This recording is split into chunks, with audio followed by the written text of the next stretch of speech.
countries and the European Union. Members include the United States, Russia, China, India, Brazil, Mexico. It's essentially a collection of the world's largest economies. In fact, they account for more than 80% of global GDP. The focus for the G20, achieving financial stability through regulating international trade. They also try to solve global problems, things like climate change. Since 2008, the G20 summit has been held annually at locations around the world. Of course, because of the COVID-19 pandemic, plans for a meeting in Riyadh, Saudi Arabia last year were scrapped and leaders instead met virtually.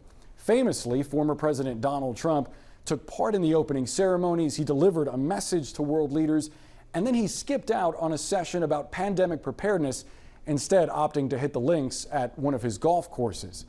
This year, attending virtually and not in person because of the pandemic, two key figures: China's President Xi Jinping and Russian leader Vladimir Putin. COVID-19 is going to remain one of the central issues up for discussion at this year's summit in Rome, specifically the issue of vaccine inequality and ensuring that developing nations also have access to the vaccine. Climate change is also going to be a central part of the discussion, as is the potential for a looming, devastating energy crisis. All right, Boris, thanks for that. Now, following the G20 summit, President Biden will travel to Scotland to attend the United Nations Climate Summit. And CNN has learned that the White House is planning to roll out a slate of executive actions and federal regulations to help reach Biden's goal to have U.S. emissions from 2005 levels by 2030. Sounds quite ambitious, doesn't it? Well, here with me now is Aaron Sikorsky, the director of the Center for Climate and Security. Aaron, good to see you. Thanks for joining us this morning. So let's start with this aggressive plan that President Biden, we expect, will tout this pledge at the COP26 summit. How will he achieve this goal, knowing that he's going to need Congress on board, right? Not just executive actions. Sure. So this ambitious plan from the president sends the message, right, that cutting emissions is so important after what we saw this summer across the country. We saw wildfires in California. We saw heat waves in Oregon. We saw hurricanes that traveled all the way to New Jersey, killing people there.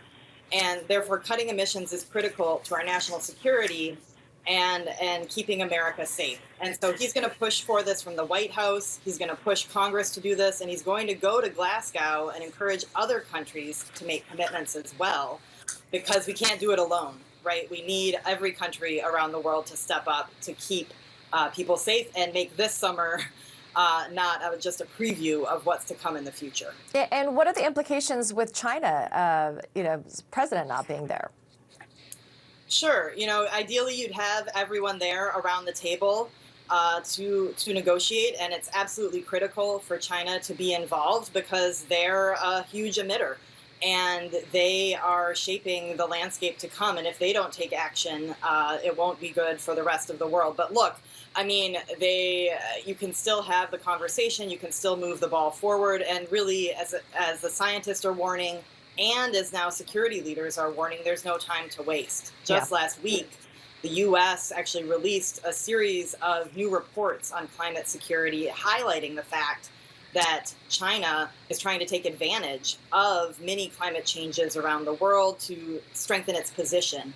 So that's why it's so important to link these changes that President Biden wants to make to security and protecting America. Yeah, and so many people around the world now feeling that urgency, because you were mentioning, I mean, the droughts and the flooding and the wildfires, a lot of us seeing that happening right in our own backyards. But back to the security implications and, this first-of-a-kind report that was released by the administration, the Biden administration, concluding that climate change would exacerbate longstanding threats to global security.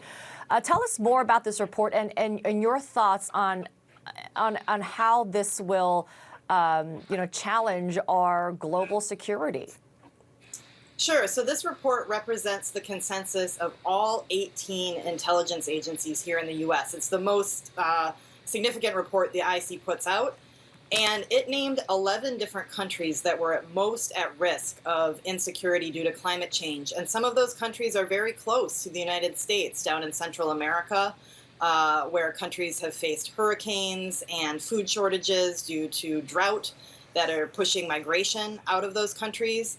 It also named countries like India and Pakistan and North Korea, which are all armed with nuclear weapons. India and Pakistan have a very tense relationship. And when you add climate shocks on top of that, it creates a real combustible mix that is a threat to the United States. So what do you anticipate when President Biden takes to the stage and makes a major address during this summit, especially knowing, that there still hasn't been a vote on the spending package that includes $555 billion in money to fight climate change? President Biden said it would be the most significant investment to deal with the climate crisis. What do you expect to hear, and especially with former President Obama being there, which is a very unusual presence for any former president at such an international event? How will his presence impact the summit? Sure. I mean, it's really a full court press here from the United States, right, to push change, show that we have high ambitions, and have as many conversations as possible with allies and partners and other countries around the globe, encouraging them to do the same.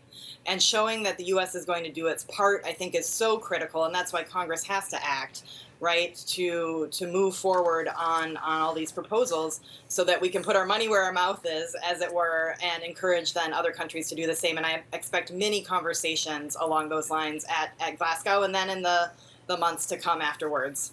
And just lastly, how important is the money, the $555 billion in this plan, in fighting climate change? Sure. I mean, what we're seeing is that communities here in the U.S. are already so strained by these shocks. There was an article in the New York Times this morning highlighting that in California, individuals are building their own fire prevention cadres to tackle the fires there. And so the more money that's available to state and local communities to manage these challenges. The National Guard in 2016 spent 14,000 man-hours fighting. In 2021, they spent 70,000 man-hours fighting fires in California and the rest of the United States. And so more funds, more money to move this forward is critical. Yeah, it is an urgent crisis. Erin Sikorsky, we're going to leave it there. Thank you so much. We're going to take a short break. Back after this.